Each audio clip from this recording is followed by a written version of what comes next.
Manjummel boys 2 hours 10 minutes run టైంతో థియేటర్స్లో release అయ్యి 200 crores collect చేసి సూపర్ హిట్ అయింది. అయితే ఇప్పుడు తెలుగులో థియేటర్స్లో రిలీజ్ చేస్తున్నారు. ఎగ్జాక్ట్గా 2 weeks బ్యాక్ ఇక్కడ మలయాళంలోనే చూసా. 2000s జరిగిన రియల్ స్టోరీ ఇది. లాస్ట్లో ప్రూఫ్స్ కూడా చూపించారు. ఇక సినిమా చూసాక నాకైతే మన ఛానల్లో ఇప్పటివరకు 4/5 రేటింగ్ ఇచ్చిన మూవీస్ ఓన్లీ 3నే. ఆ ప్లేలిస్ట్ కూడా క్రియేట్ చేశా. ఈ మంజుమల్ బాయ్స్ కూడా నేను ఇచ్చే రేటింగ్ 4/5నే.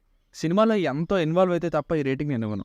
ఫస్ట్ హాఫ్ ఒక 30-40 minutes వెరీ నార్మల్గా వెళ్ళింది, కానీ ఎప్పుడైతే ఒక డేంజరస్ ఇన్సిడెంట్ జరుగుతుందో అప్పటి నుండి ఎస్పెషల్లీ సెకండ్ హాఫ్ అంతా కూడా కంప్లీట్గా మూవీలో ఇన్వాల్వ్ అయిపోయాను నేనైతే. ఒక మంచి సూపర్ సర్వైవల్ థ్రిల్లర్ ఇది, అస్సలు మిస్ అవ్వద్దు. థియేటర్లోనే మెయిన్గా సౌండ్ ఎఫెక్ట్స్ అండ్ సినిమాటోగ్రఫీ కోసం తప్పకుండా చూడాల్సిన సినిమా ఇది. ఫ్యామిలీతో చూడొచ్చా అంటే ఎస్ చూడొచ్చు, అడల్ట్ కంటే ఏం లేదు. బేసిక్ స్టోరీ లైన్ ఏంటంటే కేరళ నుండి కొందరు ఫ్రెండ్స్ వాళ్ళే మంజుమల్ బాయ్స్గా పిలువబడతారు. కొడైకెనాల్ ట్రిప్కి వెళ్తారు తమిళనాడుకి. అక్కడే ఒక ఫ్రెండ్ డేంజర్లో పడతాడు. ఆ డేంజర్ ఏంటి? ట్రిప్ కోసం ఎంతో సంతోషంగా వెళ్ళిన వీళ్ళు ఫ్రెండ్ని పోగొట్టుకున్నారా, చివరికి ఏమైంది అన్నదే story. Plus points second half అండి. కొన్ని సినిమాలు ఫస్ట్ హాఫ్ బాగుండే, సెకండ్ హాఫ్ బాగోపోతే. ఫర్ ఎగ్జాంపుల్ ఈ ఫ్యామిలీ స్టార్ మూవీని తీసుకోండి. అలాంటి కేసెస్లో బాగున్న ఫస్ట్ హాఫ్ని కూడా మర్చిపోతాం. కానీ ఇక్కడ ఫస్ట్ హాఫ్ జస్ట్ ఓకే అన్నట్టుగా ఉంటే సెకండ్ హాఫ్ మాత్రం అలా స్క్రీన్స్కి అతుక్కుపోయే విధంగా కంటిన్యూస్గా ఎంగేజింగ్గా ఇన్వాల్వ్ చేస్తూ వెళ్తుంది. కొన్ని సీన్స్ అయితే అబ్బా ఏంటిలా అని అనుకునేలా ఇన్వాల్వ్ అయిపోతాం.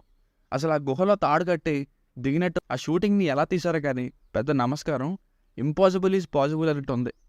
రియల్లీ హ్యాట్స్ ఆఫ్ అండి. పర్ఫెక్షన్ కనిపిస్తుంది టెక్నికల్ వర్క్లో. Cinematography and sound effects needs a special mention. ఎంతో కలర్ఫుల్గా బ్రైట్గా ఉంటూనే తీయడానికి ఛాలెంజింగ్గా ఉండేటటువంటి షూటింగ్ని తీశారు. అండ్ దానికి తోడు మంచి పర్ఫార్మెన్సెస్ కూడా తోడయ్యాయి. సరదాగా స్టార్ట్ అయ్యి సీరియస్గా సాగి ఎమోషనల్గా ఎండ్ అవుతుంది. రియల్లీ టచ్ అయిందండి.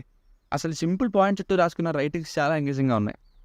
మైనస్ పాయింట్స్ అంత ఎత్తు మీద నుండి పడ్డ తర్వాత కూడా ఆ వ్యక్తికి దెబ్బలు ఇంకా తక్కువ తగిలినట్టు చూపించారు. ఈ ఒక్క విషయం డౌట్ అందరికీ వస్తుంది. స్టార్టింగ్ 30 minutes ఏం ఉండదు, చాలా ఆర్డినరీ ఇంట్రడక్షన్స్ మాత్రమే. అది కొంచెం టైం తీసుకుంటుంది. సో ఫైనల్గా మూవీకి వర్డిక్ట్ ఏంటంటే అస్సలు మిస్ అవ్వద్దు. మ్యాక్సిమం మీ అందరికీ నచ్చే ఒక మంచి సినిమా ఇది. ఎప్పుడో కానీ ఇలాంటి ఒక సినిమా రాదు. It's unique and thoroughly engaging film. Me rating వచ్చేసి ఇది నా ఒపీనియన్ 4/5. మీకు కరెక్ట్ రివ్యూ నచ్చినట్లయితే మరిన్ని రివ్యూస్ కోసం మన ఛానల్ని సబ్స్క్రైబ్ చేసుకోండి. Thank you.